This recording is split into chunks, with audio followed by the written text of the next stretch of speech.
Buenos días, alcalde. Buenos días. Venimos a conversar un poco sobre lo que es el tren Lima-Chosica y luego algunos aspectos Claro, mucho coyunturales, gusto. ¿no? Eh, Ricardo Reyes del Diario Expreso. Ricardo, ¿cómo estás?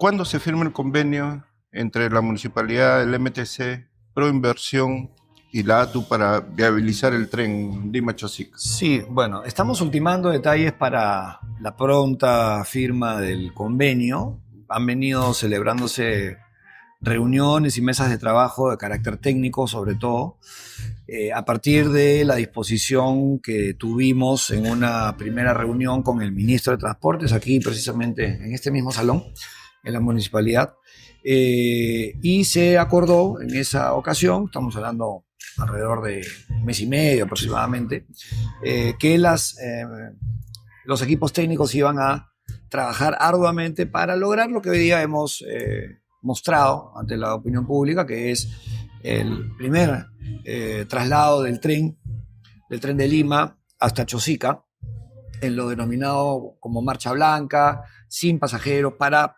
poder ver en la ruta cómo se lleva a cabo el servicio, ¿no? Y cómo va a funcionar ya con personas y ya con la población utilizando este medio de transporte masivo.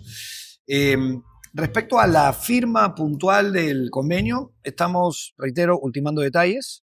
No puedo asegurar una fecha, digamos, concreta en este instante, pero tengo la confianza que será en los próximos días. Vuelvo a decir, hay la voluntad para que se firme a la brevedad. Nosotros queremos trasladar, y es también voluntad del Ministerio de Transportes y Comunicaciones, la propiedad del tren al ministerio. Y Proinversión está participando activamente porque hay una serie de procesos que hay que respetar, que tienen que ver con concesionarios y que tienen que ver también con el que tiene la concesión de los rieles, ¿no? De la ruta propiamente dicha. Y entonces, en ese sentido es que estamos teniendo ya algunos acuerdos para poderlos plasmar en un documento, que es la pregunta que me hacías, que vuelvo a decir, esperemos que sea dentro de los próximos días, ¿no? Uh-huh. ¿Cuál es el objetivo principal de este tren Lima-Chosica? Trasladar y movilizar de forma digna a nuestros compatriotas que viven en esta inmensa ciudad como es Lima, y sobre todo de Lima Este, ¿no? Que estamos hablando de miles de personas que van a beneficiarse con un servicio eficiente, con un servicio digno, porque los coches y las propias locomotoras son de muy buen nivel. Por ejemplo, los coches están hechos de acero inoxidable, tienen 2 pisos, cuentan con baños, cuentan con espacios para trasladar bicicletas, por ejemplo. ¿Por qué no pensar que una persona que vive en Chosica venga al centro de la ciudad y pueda movilizarse en bicicleta haciendo un recorrido por nuestros lugares más turísticos, o viceversa? Alguien que está en nuestro centro histórico pueda trasladarse a Chosica y hacer un poco de ciclismo en una zona pues que tiene un clima tan bueno. Entonces, eso es lo que va a permitir el tren, ¿no? Mejorar la calidad de vida de nuestros compatriotas, trasladándose rápidamente, trasladándose de forma digna y disfrutando de más tiempo para tener con la familia, para tener en sus actividades privadas, y no perdiendo tanto tiempo en el traslado como es actualmente, ¿no? Uh-huh. Para venir alguien desde Chosica al centro de la ciudad se puede demorar 3 horas, ¿no? Entonces, si tú multiplicas ida y vuelta, estás hablando de 6 horas del día en solamente trasladarse, con toda la incomodidad que ello representa en estos servicios de transporte público que son, pues, de muy mal nivel, ¿no?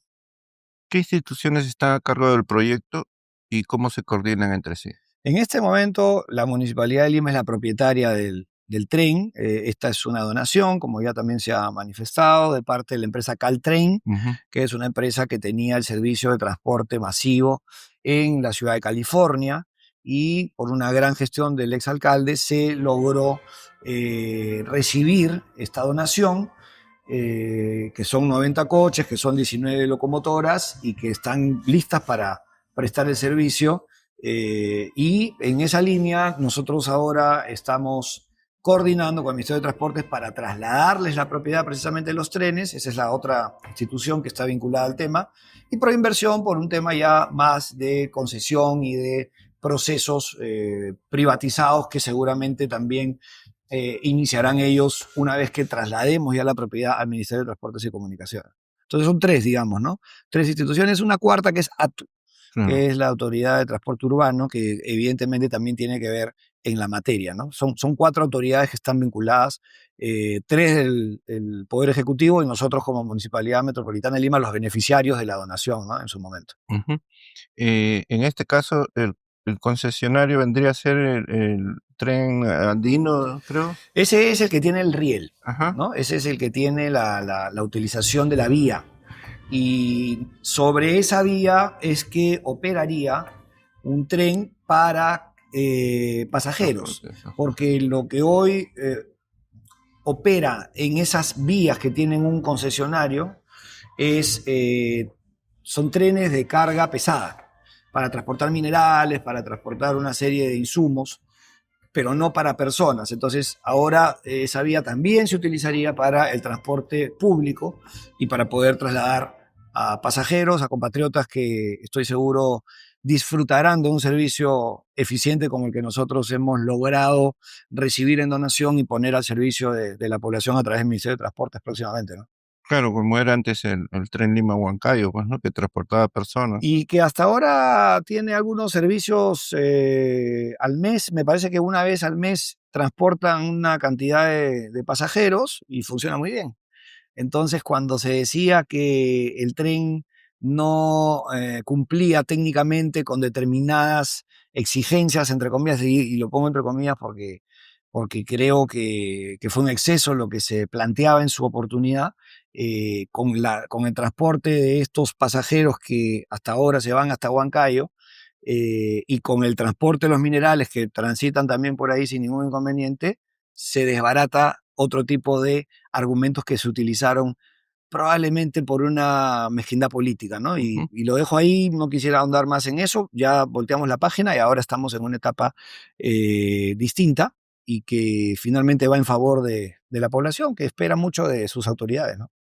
Lo que se busca también es un poco que este sistema del tren se integre con otros sistemas de transporte como el metro, los corredores, ¿no? Sí, sí, sí, por supuesto. Hay en el plan, están establecidos algunos puntos denominados los paraderos o las estaciones y que empalmarían con otras estaciones del metropolitano y también de la línea uno o perdón, de la línea 2 que es el proyecto que ya viene trabajando el Ministerio de Transportes y Comunicaciones y que está, entiendo, en sus etapas culminantes. Y para eso también va a servir la movilización de personas de Lima Este a través de este tren de Lima, que además hay que recordar que como Municipalidad Metropolitana estamos próximos a entregar la Ramiro Prialé, que va a ser otro gran aporte precisamente para el transporte de nuestros vecinos de Lima Este. Además del tren, tenemos la Ramiro Prialé, que va a permitir que en un solo tramo llegues hasta prácticamente Chosica y lo vas a agarrar desde la vía de evitamiento, ¿no? Que Ujú. es en donde se inicia esta importante obra y que, vuelvo a decir, en enero a más tardar, considero, podríamos ya entregarla al 100%. Eh, ¿Cuál será el recorrido exacto? Ya se sabe, es Lima, Chosica. Chosica. ¿Y cuántas estaciones va a tener? Inicialmente van a ser tres estaciones, dos en el centro de la ciudad y una en Chosica, que es en donde estaría el patio de maniobra y donde se haría el mantenimiento de precisamente los coches y las locomotoras. Es más, de hecho ahí vamos a incorporarle los fluidos, los líquidos y todo aquello que tiene que ver con el servicio y que funcione de forma adecuada. En una segunda etapa vamos a incorporar la estación en Huaycán. Y en una tercera etapa vamos a incorporar ya alrededor de 12 estaciones más que van a estar en los distintos distritos por donde va a circular el tren. En esa tercera etapa es donde hay que hacer un poco más de inversiones.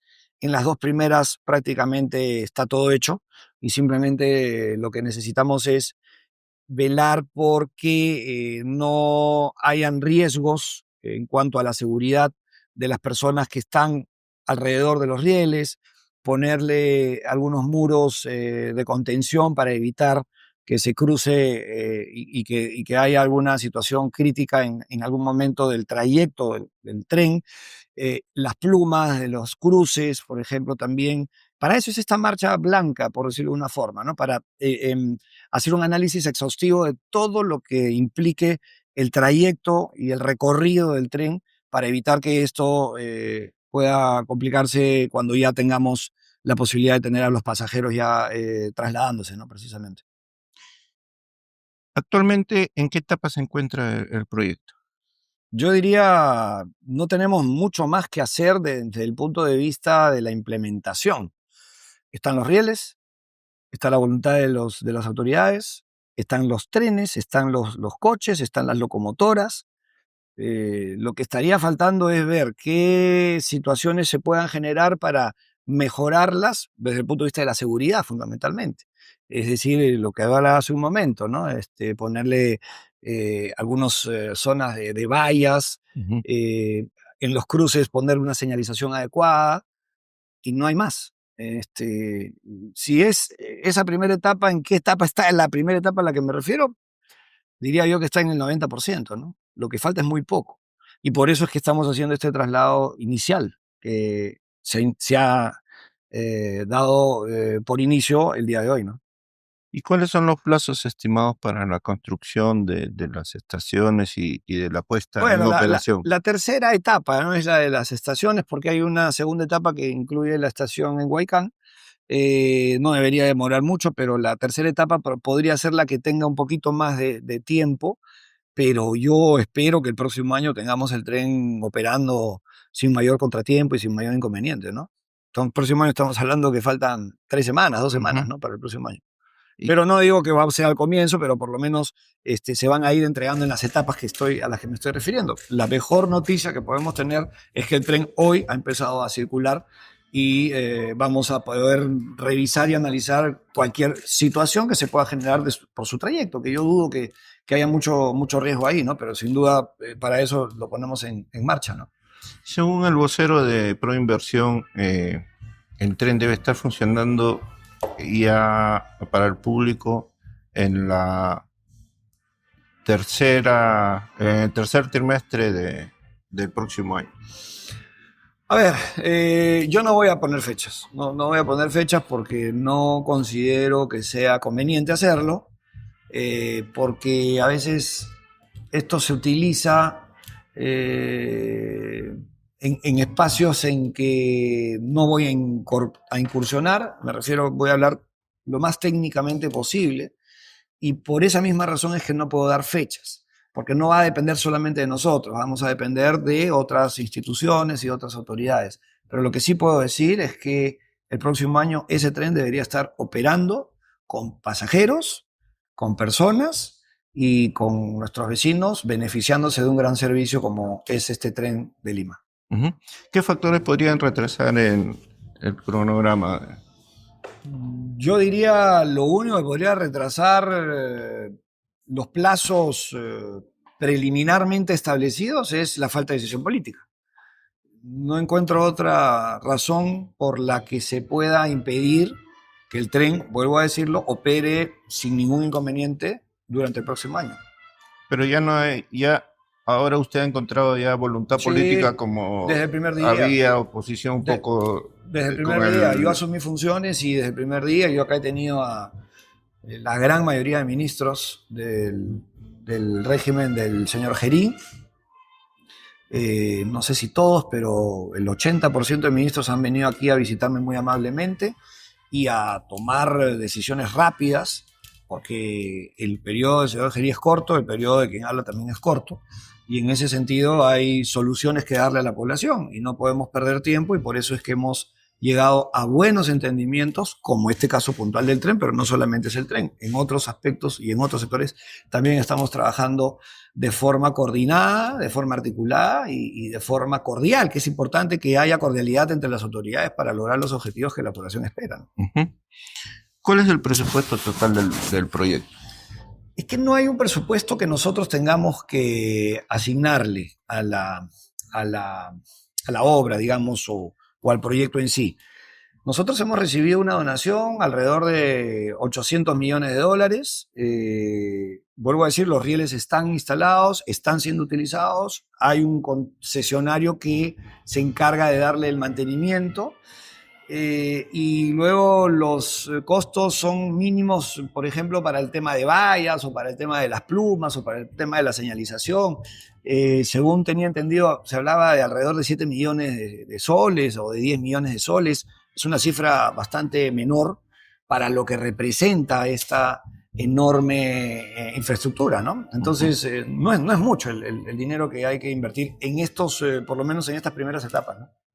Y Según la información que nosotros nos han, claro, digamos, enviado, ¿no? por inversión dice que para el total más o menos algo de 20 millones. Es probable que seguramente estén hablando ahí de todas las etapas y de la construcción de los paraderos y de, en fin, el funcionamiento total y completo, ¿no? Hay que precisar también que hay una última etapa que seguramente ya será el Ministerio de Transportes que lo ejecute y lo ponga en funcionamiento, que es el segundo riel, ¿no? Porque ya la idea es que en algún momento haya riel de ida y riel de vuelta. Pero estos son inversiones un poco más altas, pero esto ya será pues de aquí a un tiempo Un poco más. que se establecerá ya directamente con el Ministerio de Transportes y Comunicaciones. Los 20 millones a los que se refiere es probable, pero seguramente ya con toda la implementación de los 14 o 16 paraderos que son los que estarían a disposición en su momento, ¿no? Y en cuanto al financiamiento, ¿va a ser inversión pública, asociaciones público-privadas, cooperación Eso lo va a internacional? tener que resolver el MTC, porque nosotros vamos a hacer la transferencia de la propiedad a favor de ellos. Ya está acordado, está conversado, está aceptado. Y en la medida en que eso se concrete, será el Ministerio de Transportes y Comunicaciones que implementen los mecanismos de utilización del tren, si es por concesión, si es por asociación público-privada, si es por obras por impuestos. Eso es un tema ya que dependerá del Ministerio de Transportes como nuevo propietario de la donación que nosotros hemos recibido en su momento, ¿no? Ujú. ¿Cuál será la frecuencia y la capacidad de los trenes? Los trenes van a salir cada 5 coches. Vamos a poder de repente agregar hasta 7 con una locomotora que va a movilizar. Eh, Esto va a ser cada, si no me equivoco, 5 minutos. O sea, sale un lote y sale el siguiente. Y en la mañana, me parece que a las 5 de la mañana arranca. Es el proyecto original. Eso, vuelvo a decir, el Ministerio de Transportes tendrá que tomar la decisión si es que eso se implementa o se modifica. Y en la mañana hay una ola de bajada, digamos, del este hacia el oeste.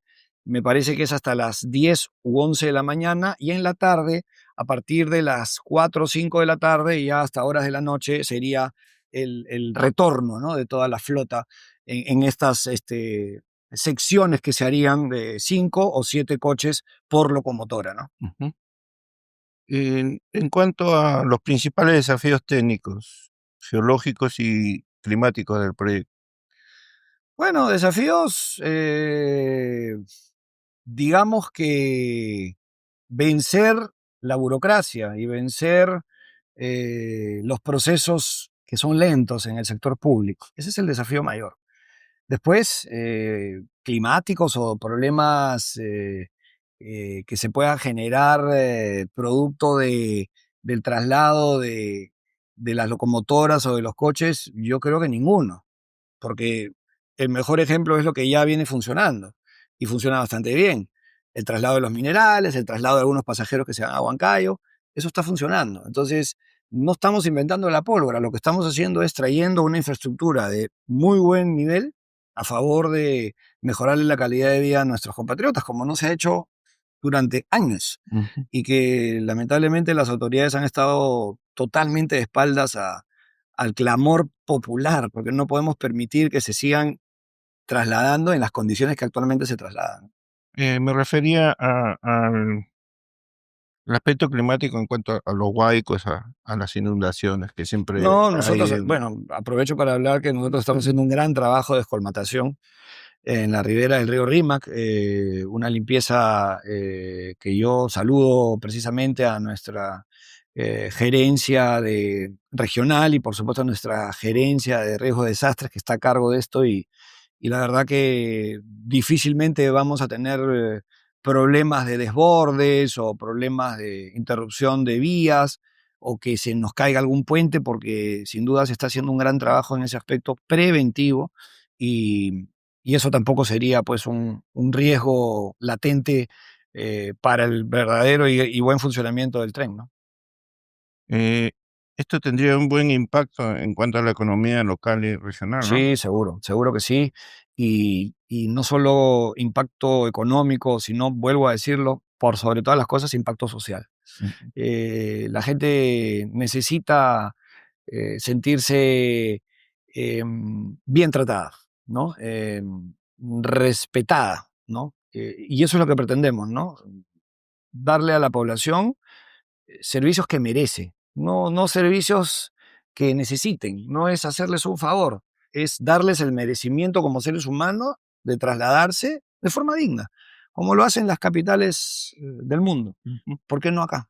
Bueno, aquí tenemos la gran oportunidad de brindarles ese servicio y vuelvo a decir lo que es un impacto social, por sobre todo el que se podría coberturar con este importante aporte, ¿no?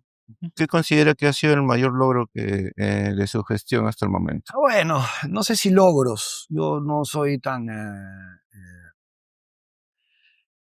¿cómo decir? No quiero, no me gusta decirlo a mí, sino que lo diga la población, que lo diga quienes se pueden sentir beneficiados de la gestión propiamente dicha, ¿no?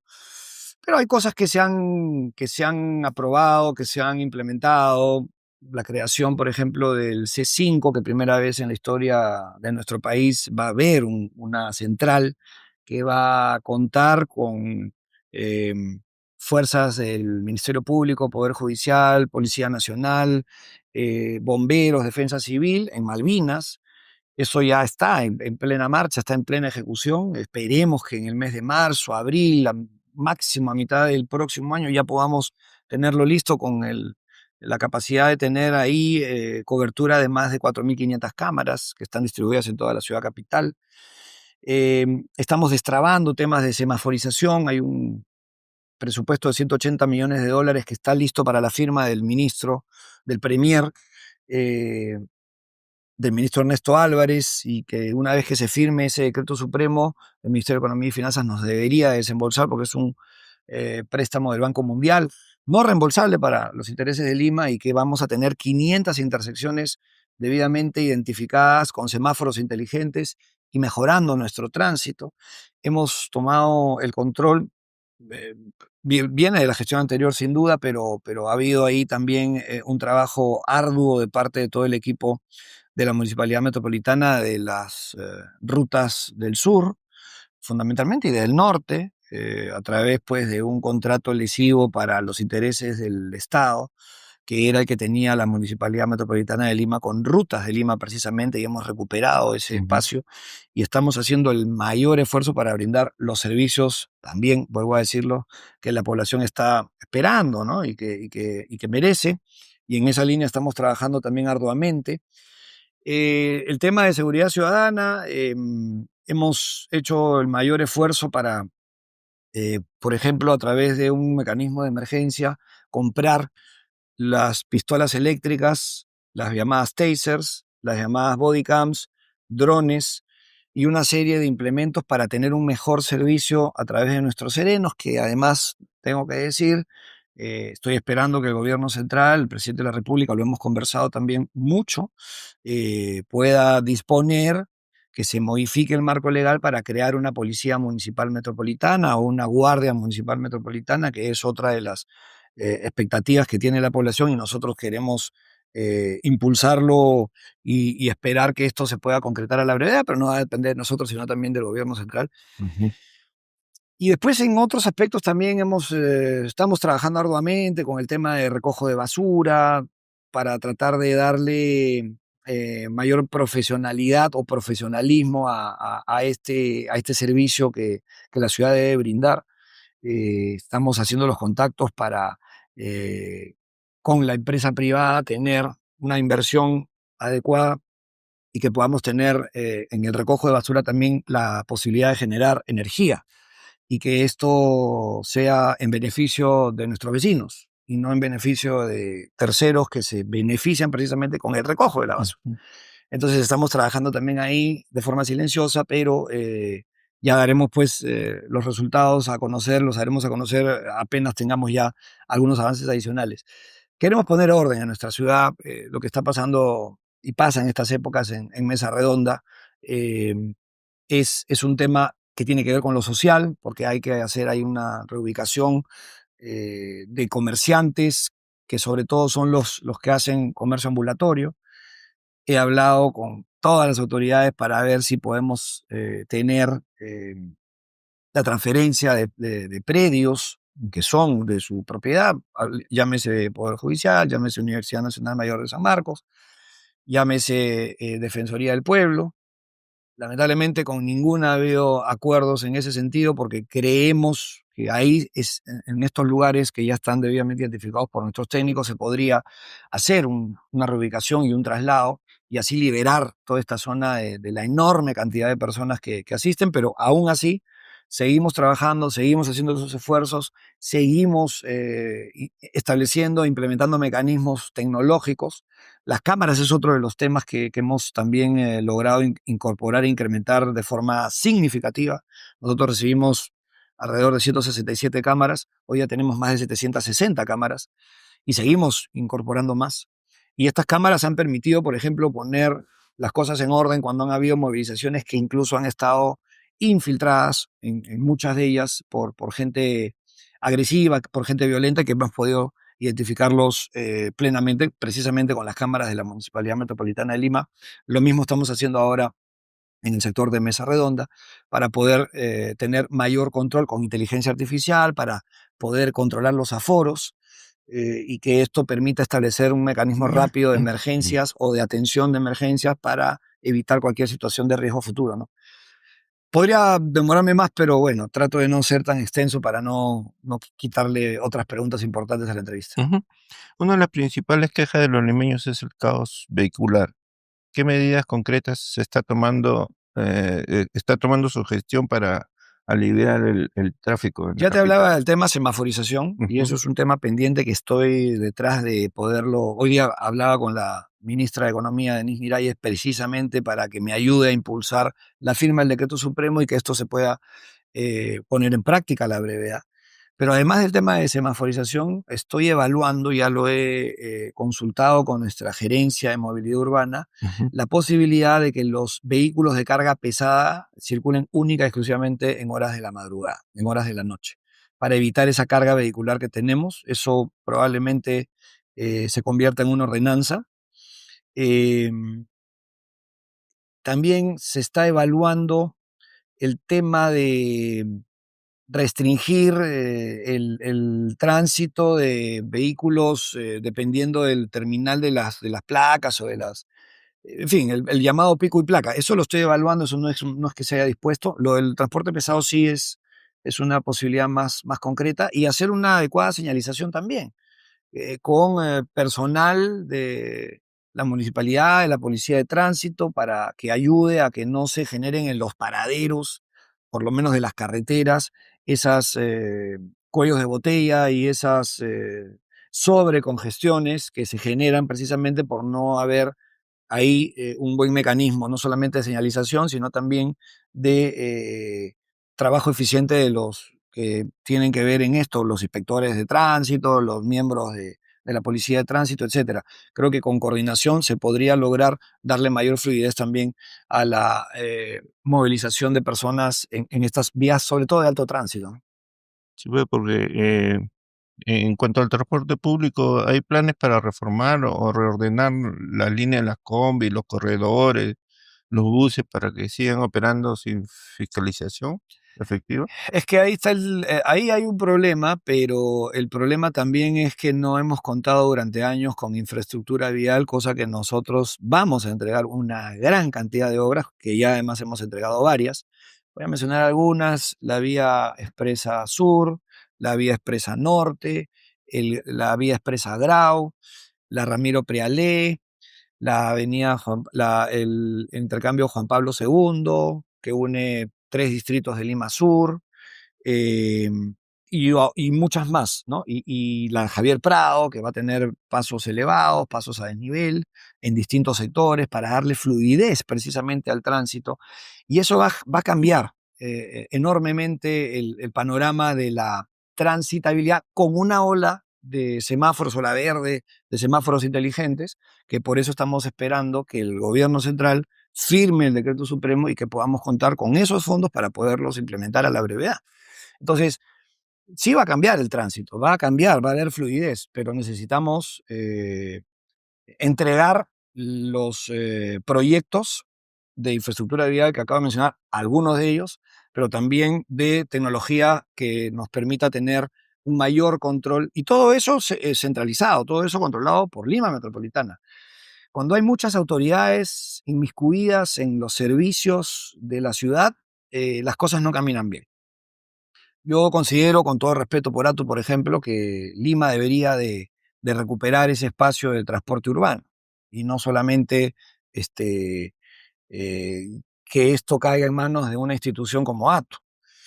Eh, de otro lado tienes al Ministerio de Transportes, que también tiene que ver en la materia, y por otro lado está la Municipalidad Metropolitana de Lima. Entonces, vuelvo a decir, en la medida que tengamos tantas instituciones vinculadas a determinados servicios, las cosas no se hacen con la eficiencia que uno quisiera, ¿no? Por eso es que cuando me preguntas cuáles son los retos, y yo lo digo, es precisamente las complicaciones que tiene el sector público y la burocracia y Mm. la lentitud con el que el sector público se mueve y se moviliza, ¿no? La informalidad sigue siendo un problema crónico en Lima, pues, ¿no? Tanto en el comercio como en el transporte. ¿Cuál es la estrategia para enfrentar esta realidad sin afectar a quienes buscan trabajar dignamente? Primero hay que darle a la población, como decía hace un momento, infraestructura, servicios adecuados, y después hay que también exigirles que el principio de autoridad se tiene que imponer. Ujú, En esa línea estamos trabajando. Sabemos que hay un fenómeno social de por medio y por eso es que tratamos de no afectar a, a ciertos sectores que forman parte de nuestra economía incluso. Pero también hay que ser duros en las sanciones, en la drasticidad. Nosotros vamos a implementar, por ejemplo, en las Panamericanas multas severas, sanciones severas, para que no estén yendo a mayor velocidad de lo que está permitido, para que no utilicen el carril de emergencia, para que no invadan vías, en fin, para que los camiones circulen por una sola vía y no en todas las vías de las carreteras. Y vamos a ser ejemplares en las sanciones y vamos a ser severos, y para eso también la tecnología hará su trabajo a través de los cinemómetros que estarán identificando quienes no cumplen con lo que tienen que cumplir, con sus obligaciones, con las exigencias que la autoridad se encarga de dictar, ¿no? Entonces, ujú. principio de autoridad, pero también brindando lo que la población está esperando, ¿no? La infraestructura y la tecnología que está pues al servicio de todos. Muchos ciudadanos sienten de que la ciudad está sucia y descuidada. ¿Qué acciones está tomando su gestión para mejorar la limpieza y el mantenimiento del espacio Lo público? dije hace un momento, estamos tratando de eh, hacer los acercamientos con países, sobre todo de Europa, que tienen mucha experiencia en el tratamiento de residuos sólidos. Vamos a implementar un mecanismo para tratar de contar con esa tecnología de primerísimo nivel y que podamos tener un servicio adecuado de recojo de basura.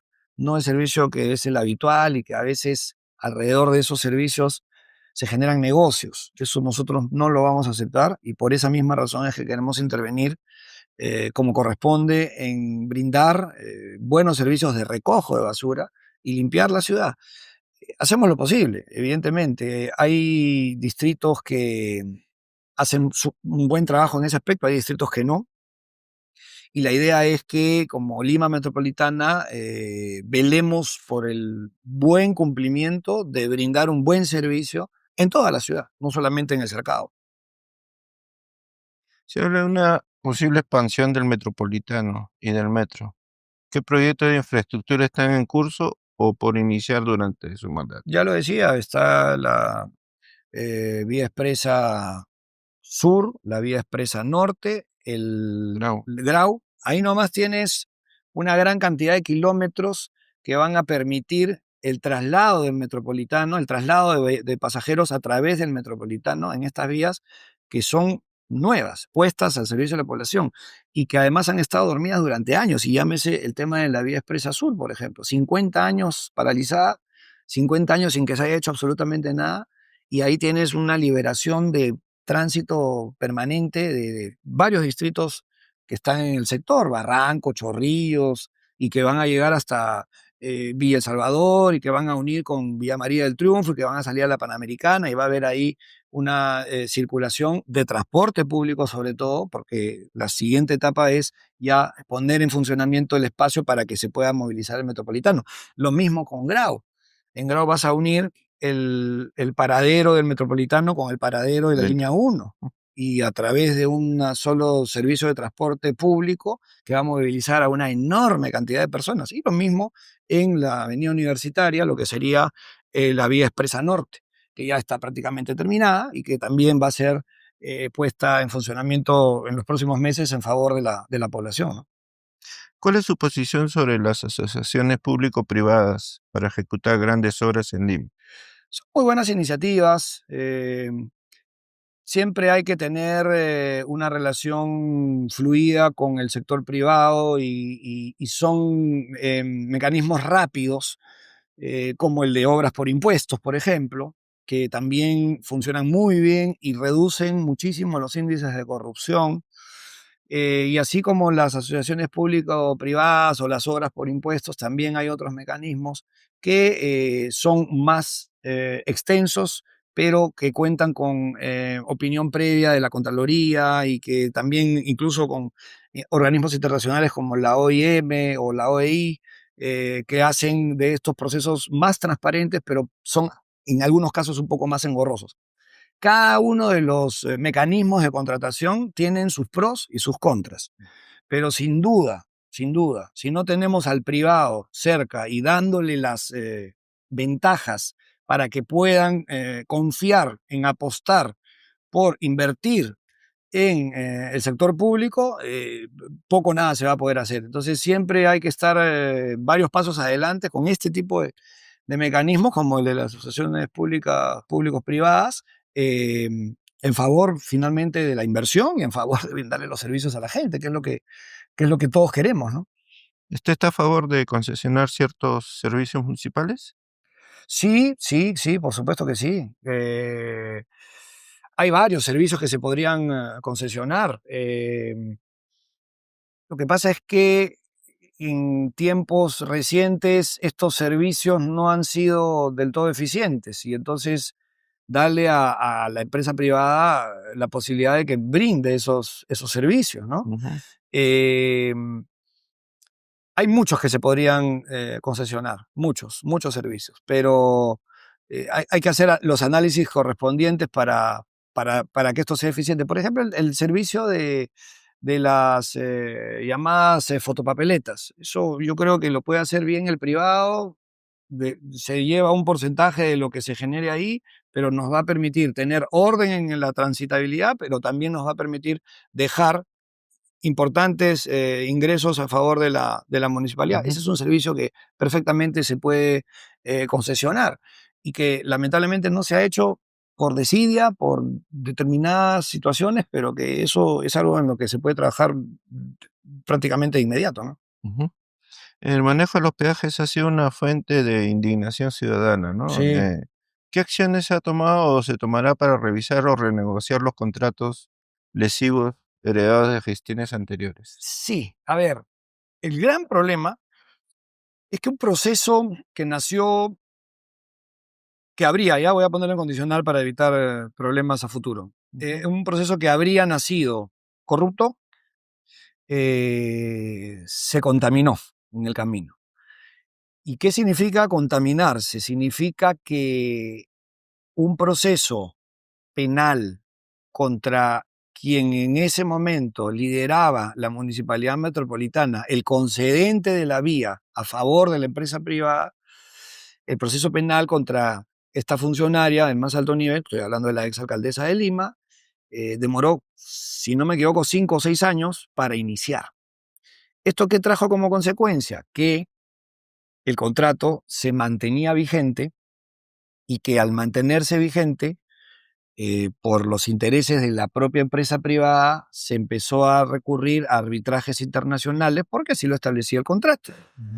Pero si el proceso a la exalcaldesa se hubiera iniciado como se tendría que haber iniciado, con prontitud, porque justicia que tarda no es justicia, entonces se caería todo lo que el contrato había establecido porque se fundamentó en mala fe, se fundamentó en ilegalidad, se fundamentó en corrupción.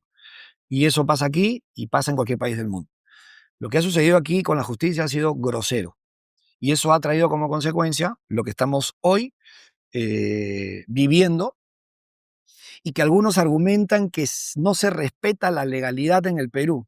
¿Cómo se va a respetar la legalidad si lo que se pretende vender como legal estaría, lo vuelvo a poner en condicional, estaría plagado de corrupción? No se puede aceptar darle legalidad a la corrupción. La legalidad es legal, precisamente, es algo serio, es algo que tú tienes que respetar, porque es de buena fe. Eso dice cualquier contrato, se basa en la buena fe. Entonces, ¿por qué dicen que la legalidad no se respeta si no ha sido precisamente o no habría sido basado en la buena fe, ¿no? Pero bueno, estamos en una etapa en la que las cosas se están poniendo en orden. La justicia finalmente en tiempos recientes está haciendo su trabajo. Emitió algunos pronunciamientos respecto a levantar el cobro de 3 peajes, el de Pontepiedra, el de Villa y el de Punta Negra, y luego la empresa unilateralmente decidió abandonar lo que tenía comprometido a través de un contrato. eh, y pues ante esa situación nosotros estamos como concedentes precisamente de la vía en su momento, como Municipalidad Metropolitana, estamos retomando a brindar los servicios que se tienen que brindar producto de la administración que ha dejado abandonada la empresa Rutas de Lima. Ujú. En materia de seguridad ciudadana, usted tiene experiencia previa en el tema, ¿no?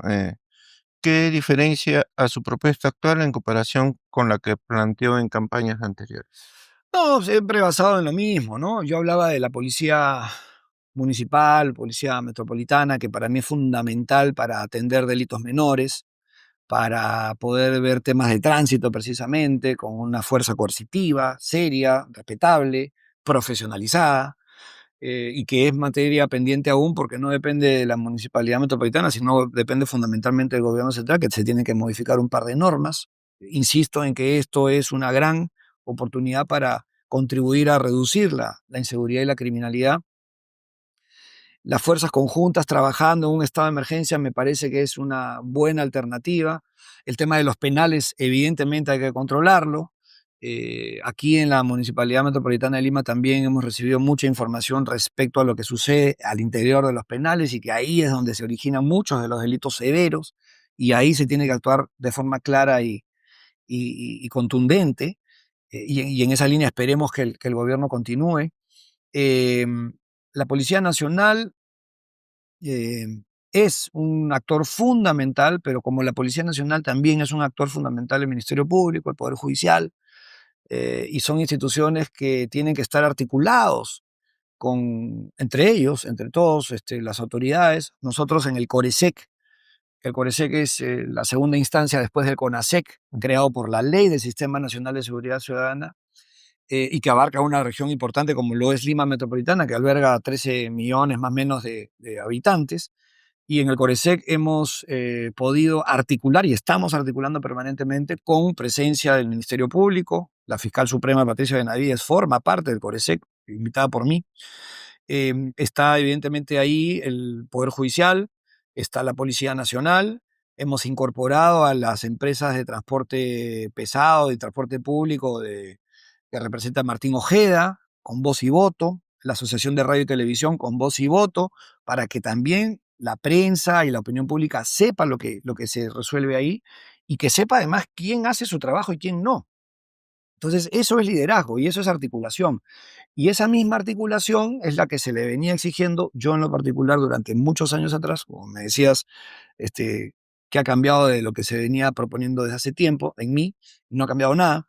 Al contrario, estoy tratando de dar algunos ejemplos con estos conceptos de liderazgo a los que me refiero, pero siempre se le exigió a los gobiernos anteriores que ejerzan ese rol.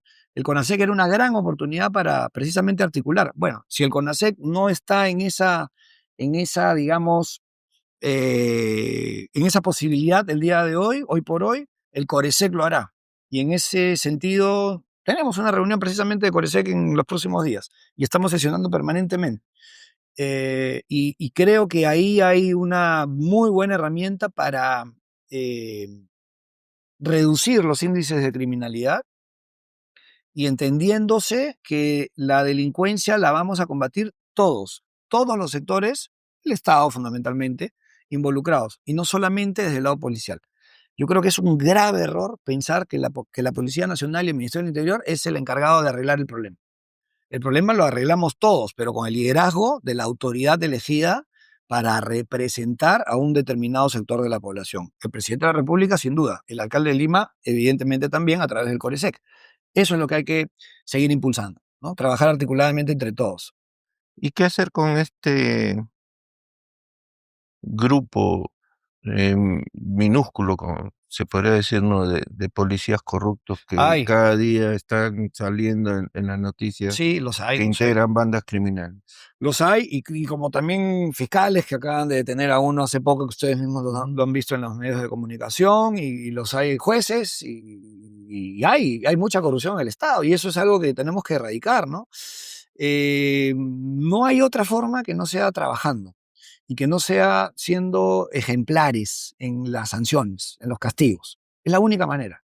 Si hay actos de corrupción en determinadas instituciones, que se evidencie, que se sepa. Por eso yo hablaba del CORESEC, ¿no? En el CORESEC que estemos todos reunidos y que demos cuenta permanentemente de lo que hacemos y que la población se dé cuenta quiénes hacen su trabajo y quiénes no. Y ahí también se tendrá que decir quiénes son corruptos y quiénes no. Yo creo que ahí hay una gran diferencia.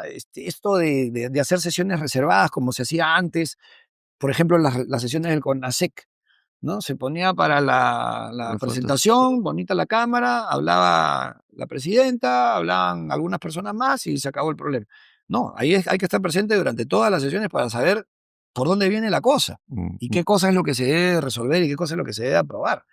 Pero la corrupción hay que erradicarla de plano y ser ejemplares en las sanciones.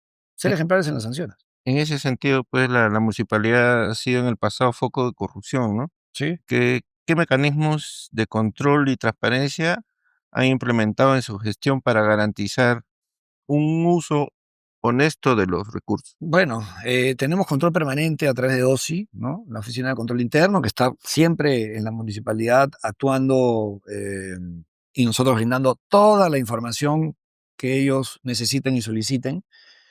Tenemos un procurador, por ejemplo, que también defiende los intereses de la municipalidad y ha sido muy claro en presentar las denuncias penales, por ejemplo, en el caso de Rutas de Lima, con mucha valentía, lo debo decir, y es una institución ajena a la municipalidad, dependiente directamente de la Procuraduría General del Estado, pero el procurador público de la Municipalidad Metropolitana de Lima está haciendo un gran trabajo en ese aspecto y con total independencia. Yo creo que esa es la mayor garantía, que trabajen independientemente las autoridades que tienen que ejercer un rol de control, un rol de fiscalización.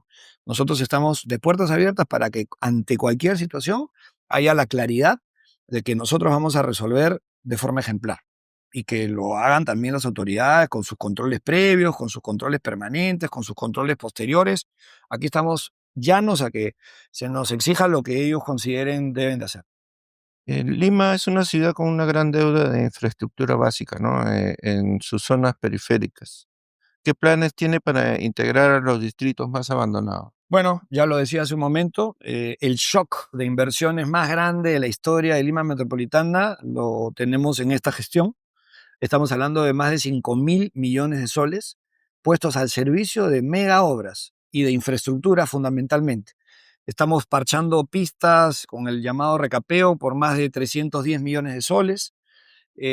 Las obras a las que me he referido alcanzan los 3.000 millones y vamos a asignar otros 2.000 más para los siguientes meses y siguientes años, porque no todo se va a poder inaugurar en el corto periodo que a mí me queda, pero sin duda van a estar al servicio de la población. Ese dinero está asignado, se consiguió, se hizo un gran trabajo, se hizo una reingeniería tremenda en la Municipalidad Metropolitana de Lima, y el mejor legado que le vamos a dejar a nuestros vecinos de la ciudad es esa enorme infraestructura que se ha logrado a partir de obtener los fondos y los recursos que suman más de 5.000 millones que nunca antes en la historia de Lima los teníamos y que hoy están al servicio de ellos, ¿no? De la población. Ujú. ¿Qué rol le asigna a la cultura y a la recuperación del centro histórico en el desarrollo integral de Lima? Bueno, la cultura es un espacio importantísimo también aquí. Nosotros tenemos el Teatro Segura, el Teatro Municipal, tenemos el Parque de las Aguas, tenemos lugares en donde hay concentración de gente, el Parque de la Exposición, y siempre hay espectáculos de primerísimo nivel. Debo saludar a Miguel Molinari, quien es el encargado precisamente de llevar adelante los pasacalles, que son todos los domingos con concurrencias masivas, todos, digamos, en armonía, sin ningún caso de violencia o de algo distinto al fin por el que se congregan, que es cultural. Eh, el centro histórico, ustedes lo han visto, la enorme cantidad de iglesias restauradas. Seguimos trabajando en ponerlo en valor. Hemos comprado la Quinta Jeren, que era un bien privado y lo hemos adquirido recientemente y lo vamos a poner al servicio también de la población para hacer ahí un centro gastronómico de primerísimo nivel. Vamos a recuperar Barrios Altos. Estamos haciendo un gran esfuerzo para darle a Lima y a Lima cercado, a nuestra Lima histórica, el nivel que siempre ha tenido. Cuando uno sale al extranjero, yo he estado fuera en varias ocasiones, invitado incluso ya como alcalde, el reconocimiento que hay de esta ciudad, capital del virreinato, una ciudad con mucha historia, una ciudad ejemplo para muchos países, es admirable, ¿no? Y en ese sentido nosotros estamos tomándolo con mucha, y yo en lo particular como alcalde metropolitano de Lima, con mucha responsabilidad, ponerla en valor la ciudad. Y qué mejor que ante lo que tenemos, que arquitectónicamente es muy bonito, es muy, eh, digamos, reconocido a nivel mundial, ¿no? Acá nomás en el Club La Unión tenemos un rooftop precioso que acaba de inaugurarse hace poco. Vamos a tener un meliá de 6 estrellas acá en la Plaza Mayor. Acaba de venirse María Almenara, que es una cadena de postres muy reconocida, con una gran inversión en los alrededores. Y ustedes vean la cantidad de locales y además cómo se moviliza la gente con total tranquilidad, en paz. Acá en la Plaza Mayor ustedes lo están viendo permanentemente. El día del encendido del árbol fue eh, muy linda la noche que tuvimos, que bueno, contamos con la visita del presidente de la República, la plaza estaba prácticamente llena, con ganas la gente de encontrarse con su ciudad, ¿no? Y eso Ujú, para nosotros es fundamental. Y eso es porque les estamos dando también señales de confianza para que la gente apueste por su ciudad de Lima, ¿no? ujú. Unas dos últimas nada más, por favor.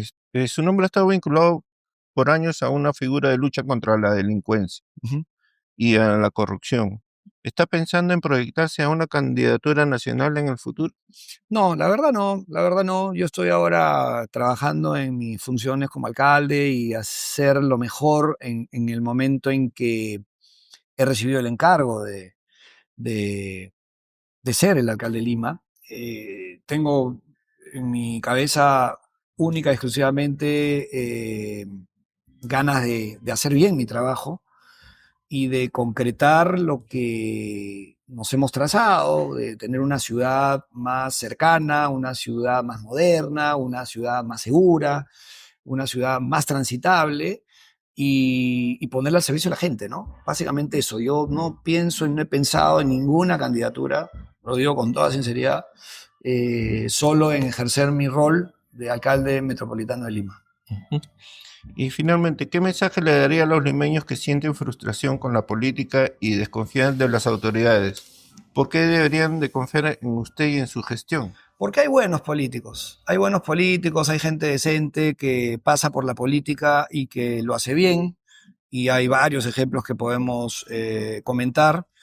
Y yo, perdonando el egoísmo de repente, siempre mi referente ha sido mi padre, que pasó por la política sin ninguna denuncia, sin ninguna situación oscura, sin nada que haga que la gente lo señale, al contrario, y para mí ese es mi mayor referente, y creo y estoy seguro que mis hijos reconocerán en mí, como yo reconozco el trabajo que hizo mi padre en la política. Para mí eso es un aliciente para decirle a la gente, confíen en sus políticos, por lo menos en los que tienen un perfil de servicio y no un perfil de beneficiarse de su paso por la política, ¿no? Creo que ahí hay una diferencia. Hay políticos que sí lo hacen, hay políticos que sí apuntan a ello, y en ese sentido mi reconocimiento para los que están en ese lado bueno del ejercicio público, y los que están en el lado malo,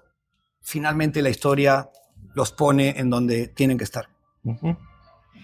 Perfecto, alcalde. Le Gracias. agradezco mucho por su Muchas tiempo. gracias. Gracias.